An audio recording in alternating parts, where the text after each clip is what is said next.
Muy bien, ya estamos aquí de nuevo. Recuerden, tienen el día de hoy para contestarme el cuestionario si quieren, es para participación. Recuerden que le cambian 461, ¿eh? Bueno, entonces seguimos. Tengo ya 18 conmigo. Entonces vámonos al documento. Aquí nos quedamos. Equilibrio térmico. Bueno, vamos a ver qué sucede cuando dos cuerpos a diferente temperatura se juntan. Es lo que vamos a ver en esta parte. Equilibrio térmico. Los dos líquidos de la escena son dos líquidos en dos recipientes. Tienen diferentes temperaturas, como podemos observar en el diferente nivel de los termómetros. Entre ambos líquidos se producirá un intercambio de energía, calor, que pasará del más caliente al más frío hasta que las temperaturas se igualen. Una vez que se haya producido esta igualación, podremos decir que el sistema ha alcanzado el equilibrio térmico. O sea, cuando ya estén a la misma temperatura. ¿Qué significa eso? Que el más caliente se enfrió y el más frío se calentó.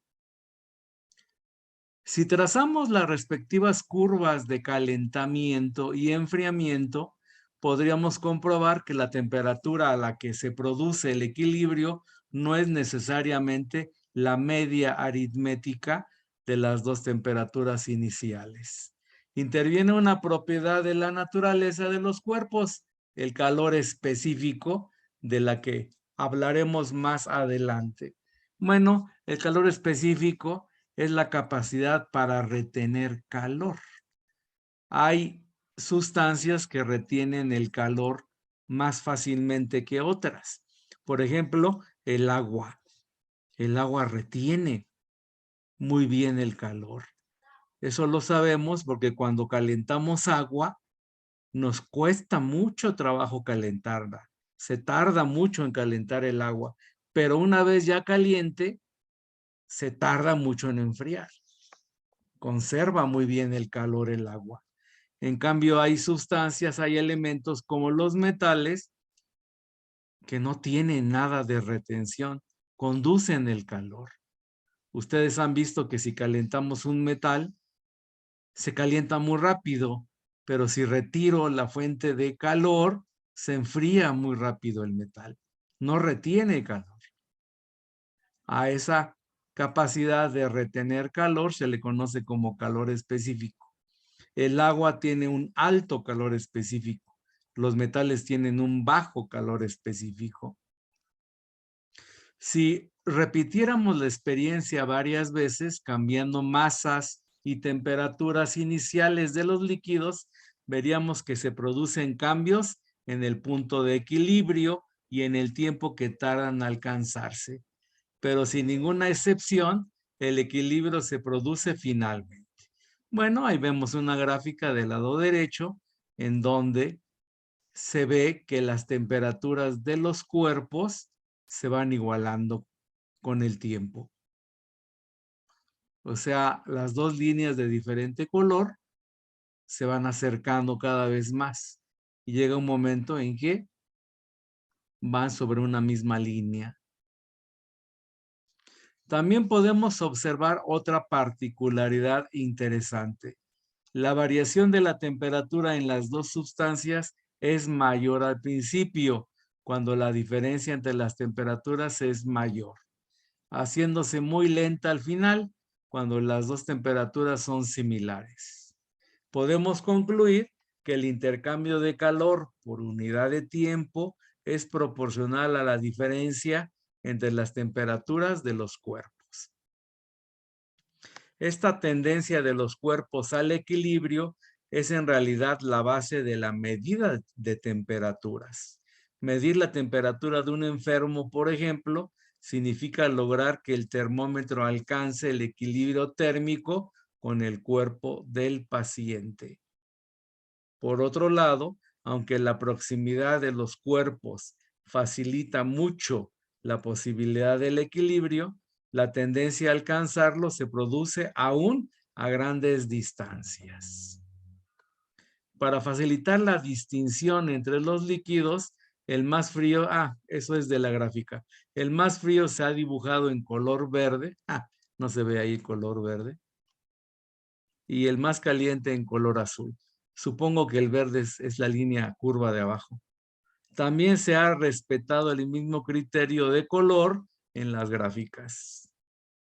La temperatura inicial, bueno, ahí se ve a final de cuentas que las temperaturas se van pareciendo mucho. Muy bien. Ahora, chequen, aquí están diciendo algo del termómetro. ¿Qué es un termómetro? Es un aparato que mide temperaturas. Pero, ¿qué es lo que hace un termómetro? Chequen, yo pongo el termómetro en contacto con el cuerpo que quiero medir. ¿Y qué sucede? Pues a final de cuentas, el termómetro y el cuerpo van a llegar a la misma temperatura. Después de un tiempo, evidentemente, no es automático. Entonces, por eso es que los termómetros de mercurio se colocan en la axila, por ejemplo, y se espera un tiempo. Ya después de un ratito, se retira el termómetro y se ve lo que mide. Y esa temperatura es la del cuerpo que estoy midiendo, pero también la del termómetro mismo, porque llegó al equilibrio térmico, a la misma temperatura del cuerpo que estaba midiendo. Por lo tanto, cuando yo leo la temperatura en un termómetro, estoy leyendo la temperatura del termómetro. Entonces, hay una definición muy curiosa del termómetro, que es, el termómetro es un aparato que mide su propia temperatura. Vámonos a abajo. Transmisión y efectos de calor. ¿Cómo se transmite el calor? Creo que ya lo había mencionado, pero aquí está un poquito más explicado. El calor puede propagarse de 3 formas: conducción, convección y radiación. En muchos casos, los 3 medios obran simultáneamente, pero cuando se trata de cuerpos sólidos en contacto, predomina la conducción. Si se trata de fluidos en contacto, predomina la convección. Y si se trata de cuerpos distantes entre sí, predomina la radiación. En el caso de la conducción, ahí está una ilustración del lado derecho. No todos los cuerpos se comportan igual. Los metales son buenos conductores y la lana o la madera transmiten muy mal el calor, por lo que se usan como aislantes. Por eso, cuando tocamos una superficie metálica y otra de madera, ya lo mencioné hace rato, ambas a temperatura ambiente, la superficie metálica parece más fría. Como nuestro cuerpo está más caliente, transmitimos continuamente calor que se reparte por todo el metal. Sin embargo, como la madera es mala conductora, en cuanto la tocamos, basta con que la superficie en contacto con nuestra mano se equilibre con ella, aunque el resto de la madera continúe aún fría. Y ahí está el dibujo a la derecha. En la conducción, el calor fluye de la zona más caliente a la más fría. La más caliente se representa con rojo, la más fría con azul, por intercambio de energía entre las partículas en contacto. La convección, a ver la revista que dice, podríamos preguntarnos si el sol nos transmite calor. No, eso ya es radiación. Entonces vamos a seguir aquí. La convección es responsable de fenómenos atmosféricos como las tormentas, que se producen cuando existe mucha diferencia de temperatura entre capas inferiores y superiores de la atmósfera. El ascenso del aire húmedo y caliente arrastra el vapor de agua que se condensa al llegar a zonas más frías. También es la convección responsable de las corrientes marinas, que tienden a mezclar el agua caliente de las zonas ecuatoriales con el agua fría de las zonas polares. Cuando calentamos un puchero con agua, la superficie de la olla y el agua en contacto con ella se calientan por conducción directa del calor. El puchero debe ser una olla, ¿verdad? Pero el agua del interior se calienta sobre todo por convección. O sea, la convección, aquí está el dibujo del lado derecho. En la convección, el fluido caliente tiende a mezclarse continuamente con el frío en forma de corrientes de material. Cuando el líquido se calienta, el que está más en contacto con la flama, se eleva, flota, se va para arriba y el líquido que estaba arriba debe cubrir ese espacio. Por eso se forman corrientes. Y a esas corrientes se les conoce como corrientes convectivas o corrientes de convección. En cuanto a la radiación, no tenemos más que acercar las manos a una bombilla, a un foco, no un tubo fluorescente basado en otro principio. Si ustedes acercan la mano a un foco normal, se siente caliente cuando está prendido. En cambio, un tubo fluorescente no lo es, porque usa otra propiedad para encender. Para comprender el papel calorífico de su emisión, hagamos constar que la energía radiante se transmite por el vacío, haciendo posible que nos llegue luz y calor del sol. Todos los cuerpos emiten energía radiante, aunque los cuerpos fríos lo hacen de forma imperceptible. Nosotros también radiamos energía. Todos los cuerpos radian, tanto por su baja intensidad de emisión como porque la emisión es de tipo infrarrojo, invisible a nuestros ojos. Las llamadas gafas de visión nocturna son sensibles a este tipo de radiación, haciendo posible ver a los seres vivos en un ambiente totalmente oscuro. Ahora sí, vámonos arriba. Podríamos preguntarnos si el sol nos transmite calor por radiación, ¿no tendría que calentarse la Tierra hasta que alcanzara la misma temperatura del sol? En realidad, esto no ocurre por la propia emisión de radiación de nuestro planeta, o sea que la Tierra también está radiando energía. Recibimos la misma cantidad de energía solar que emitimos nosotros al espacio, manteniéndose así la temperatura terrestre aproximadamente constante. Eso ya no está pasando con la contaminación, con todos los gases que tenemos. Estamos haciendo un efecto que se conoce como efecto invernadero.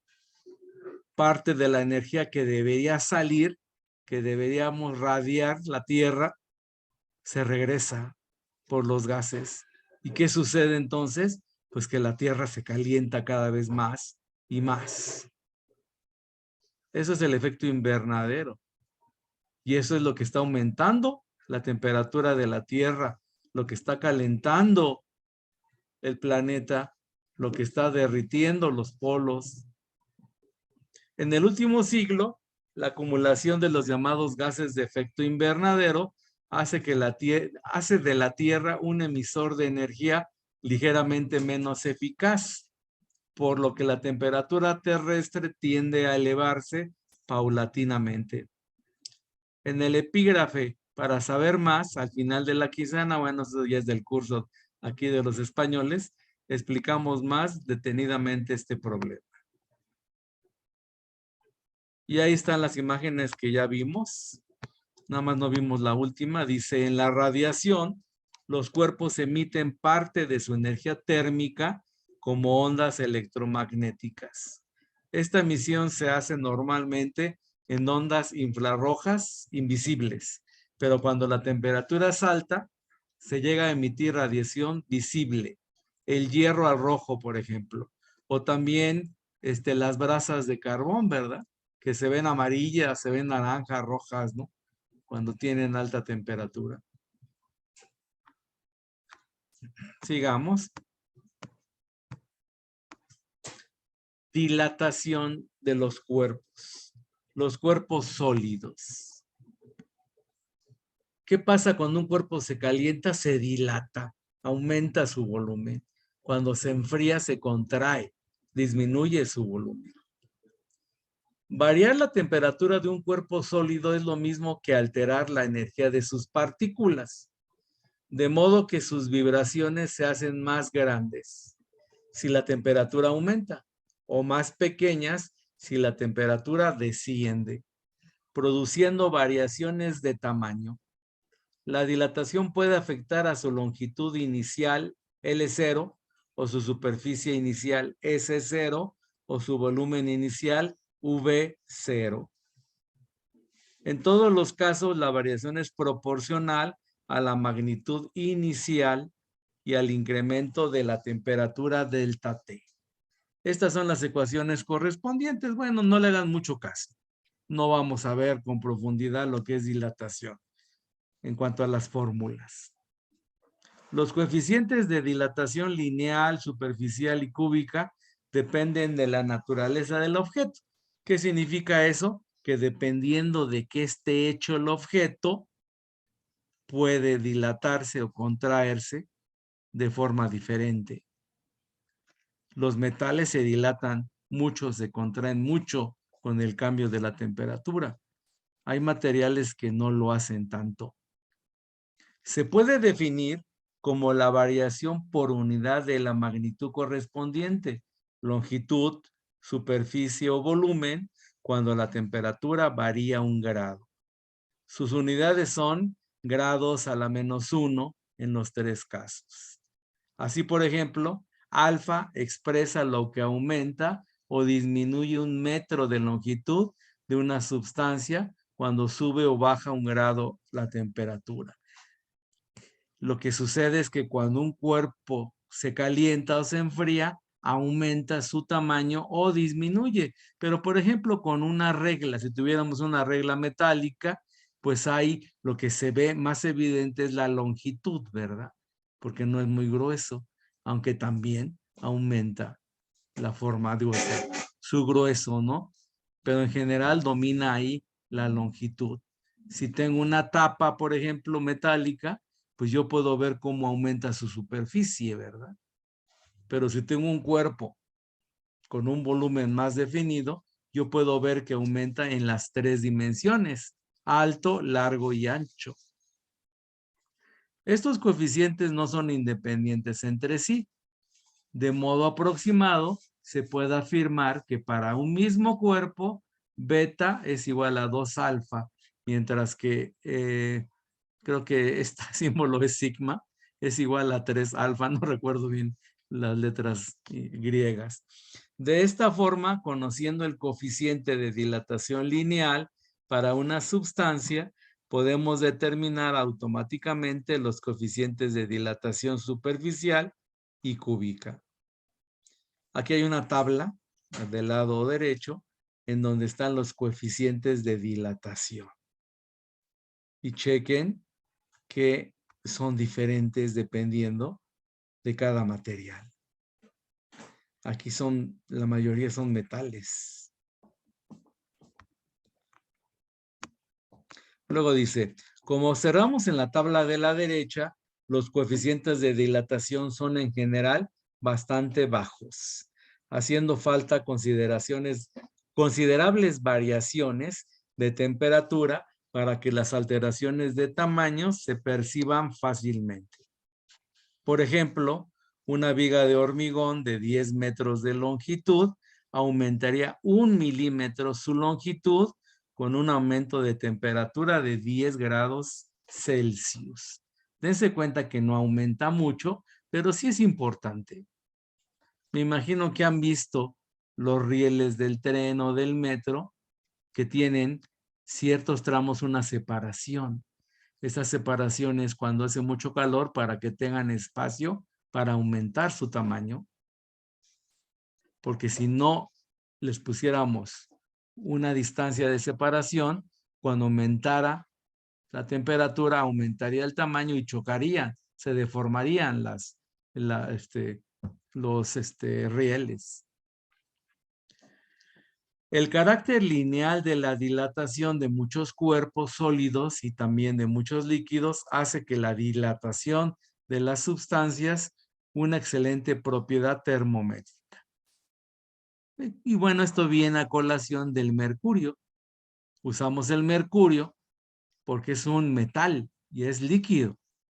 Y podemos aprovechar que se dilata o se contrae con el cambio de temperaturas. Y esa propiedad la utilizo en los termómetros. Es decir, podemos comparar las diferentes temperaturas entre cuerpos iguales a partir de una comparación de sus tamaños. No todos los materiales se comportan de esta forma tan lineal. Si calentamos un trozo de madera, se dilatará y si la enfriamos, posteriormente se contraerá. Sin embargo, difícilmente volverá a tener el mismo tamaño del principio, aunque la temperatura sí que haya vuelto a su nivel inicial. Se deforma la madera. En la tabla se registran los coeficientes de dilatación lineal de algunas sustancias. Es fácil percibir que este coeficiente es bastante diferente entre unas y otras.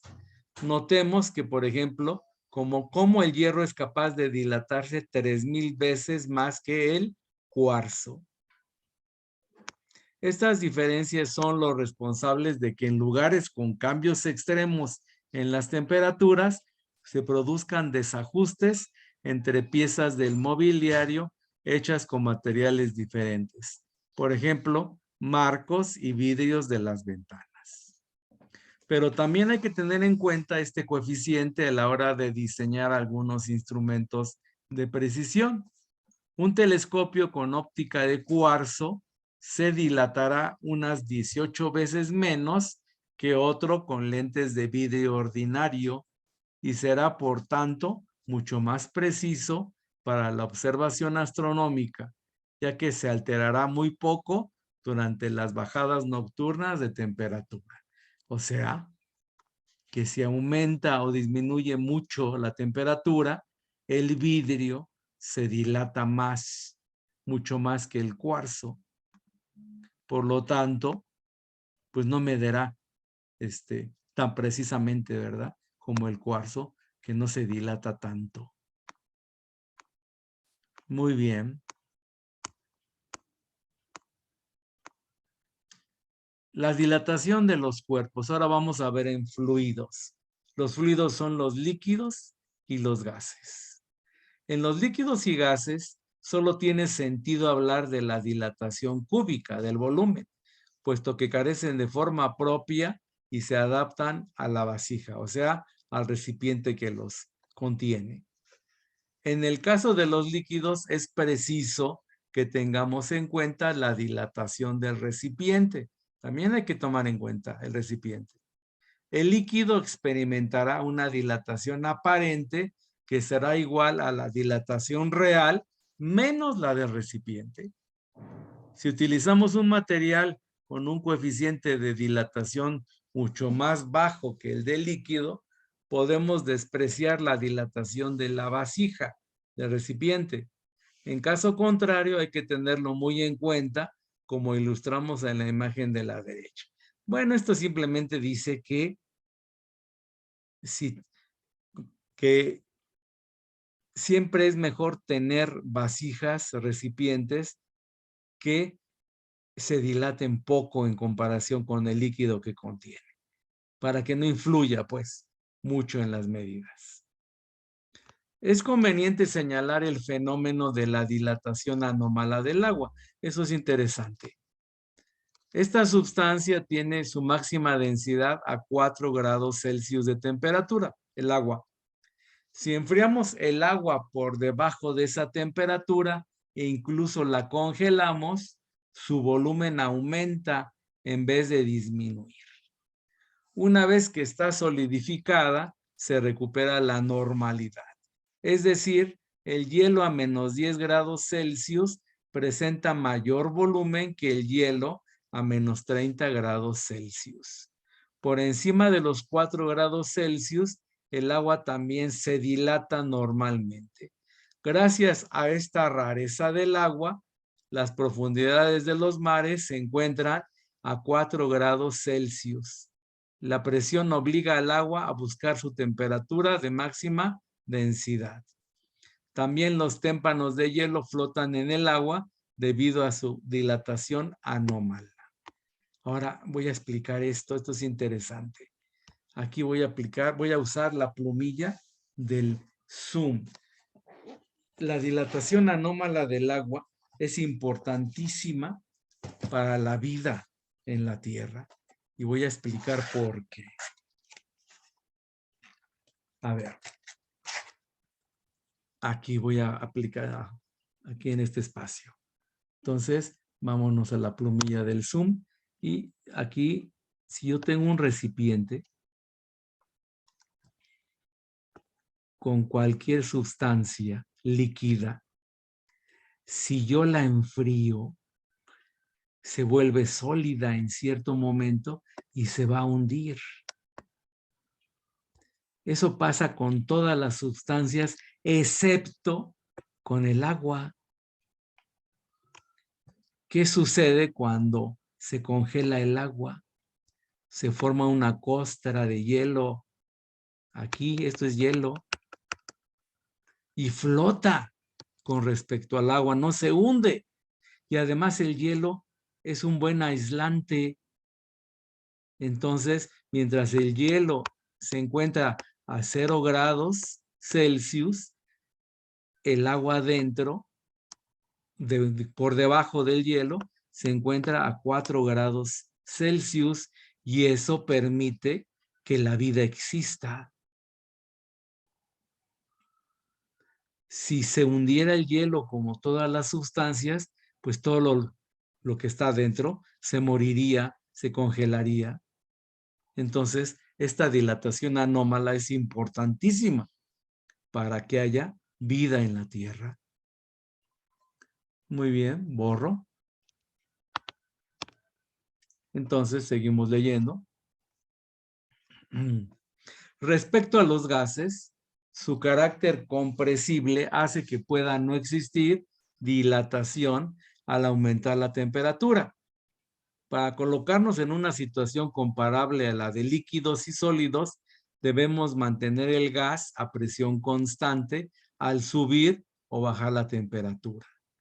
El ejemplo típico sería un gas encerrado en un recipiente cilíndrico con un émbolo móvil que pueda ascender y descender según el volumen del gas. Bueno, en un apartado posterior al hablar de la temperatura absoluta, volveremos a recordar este proceso. Bueno, eso no lo vamos a ver, no es parte del tema de la materia de cuarto. Y luego aquí tenemos las ilustraciones del lado derecho. Vamos a leer qué dice. Entre las dos imágenes, la temperatura ha subido a 90 grados Celsius. Mirando por el nivel de la probeta, o sea, el aparatito que está del lado derecho, parece que el volumen de líquido ha disminuido. En realidad, lo que ha ocurrido es que el vidrio de la probeta tenía un coeficiente de dilatación mayor. Ah, ya entendí. A ver, lo voy a explicar, pero no con la probeta, con un termómetro. A ver, vamos a ver la plumilla. Supongamos que tengo aquí un termómetro. Bueno, lo voy a hacer feo, pero no importa. Aquí está el mercurio. Y por aquí sube, el mercurio baja, ¿no? Y aquí está la graduación del termómetro. Está espantoso el dibujo, pero esto me sirve para explicar. ¿Qué sucedería si el vidrio del termómetro tuviera un coeficiente de dilatación muy alto? Pues entonces cuando se caliente el termómetro, se va a dilatar más rápido el vidrio que el mercurio y en lugar de subir el nivel del mercurio, bajaría, ¿verdad? Porque se haría más amplio el espacio de la ollita donde está el mercurio. Entonces, yo necesito que el coeficiente de dilatación del vidrio sea menor que la del mercurio para que cuando yo caliente el termómetro suba y no baje al principio. Eso sería con un termómetro. Aquí usaron otro aparato. Entonces, bueno, borro. Entonces, es importante saber escoger los materiales con los que trabajamos. Bueno, cambios de estado. Bueno, nosotros sabemos, ¿no?, que hay diferentes cambios de estado. Nos quedan 8 minutos y nos alcanza. Ok, vamos a explicar entonces. Si yo tengo aquí un sólido, lo voy a representar con un cubito que tiene forma definida. Aquí tengo un líquido, lo voy a poner en una jicarita. Aquí está el líquido. Líquido, sólido, creo que llevan acento. Yo soy re malo con los acentos. Y un gas. Esos son los 3 estados en la naturaleza. Hay otro que se conoce como plasma, pero eso no lo veo en la naturaleza. Solamente voy a trabajar con estos 3, porque el otro es plasma, pero no lo voy a ver. Entonces, el cambio de sólido a líquido, cuando yo caliento un sólido, se convierte en líquido. Se conoce como fusión. Es como los quesos fundidos, ¿no? Se funden, se convierten de sólidos a líquido. El cambio de líquido a gas se conoce como ebullición. Cuando hierve el agua, cuando ebulle el agua, se convierte de líquido a gas. El cambio de gas a líquido se conoce como solidificación.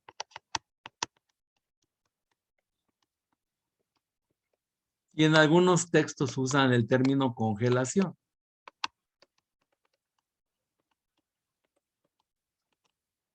Y luego, de líquido a sólido, ¿cómo se llama de líquido a sólido? A ver. Ah, no es cierto. Perdón. Ya la regué, ya la regué. A ver, solidificación es de líquido a ver. Aquí ya la estoy regando. Aquí es solidificación de líquido a sólido.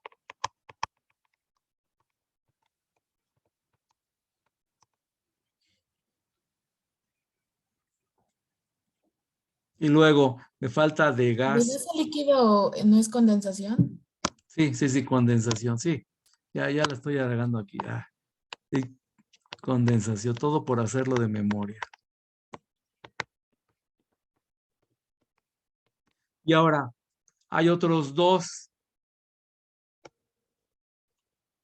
Es de sólido a gas sin pasar por líquido, que eso se llama sublimación.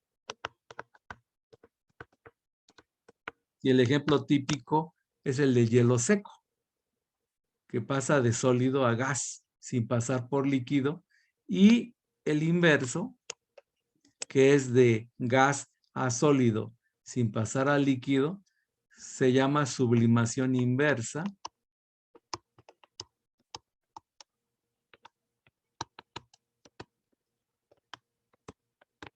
O también algunos textos le llaman cristalización. Depende de los textos que vean. Y una disculpa, pero siempre la riego cuando quiero hacerlo de memoria. Entonces, esos son los nombres de los cambios de estado. Vamos a ver qué nombres usa el libro. Este libro es español, seguramente hay alguna variación. Fusión, ebullición, sublimación, solidificación, condensación. Ah, bueno, ahí están, exactamente. Los mismos términos que yo usé. Ok. Dice, hay una importante norma general que se cumple en todos los cambios de estado. Durante los cambios de estado, el calor recibido o perdido no se emplea en variar la temperatura, sino en alterar la estructura interna del cuerpo. La temperatura a la que se produce un cambio de estado depende de factores como la presión exterior o la pureza de la sustancia implicada. Bueno, ahí lo que nos están diciendo es que estos cambios de estado dependen de varios factores. Pero ya no nos vamos a meter tanto en ese tema.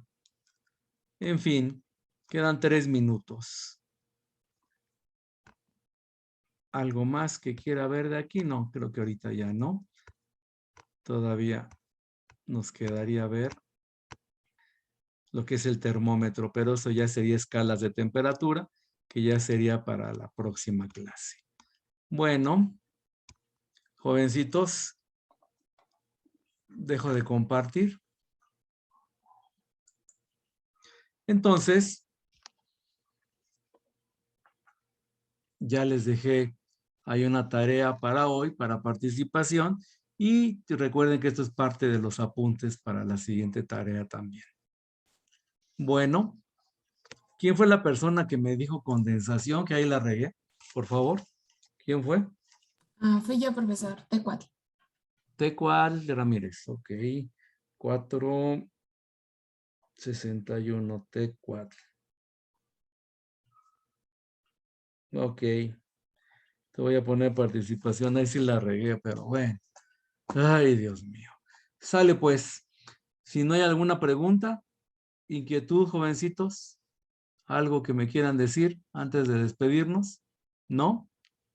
Bueno, jovencitos, entonces doy por terminada la sesión y nos vemos el próximo viernes.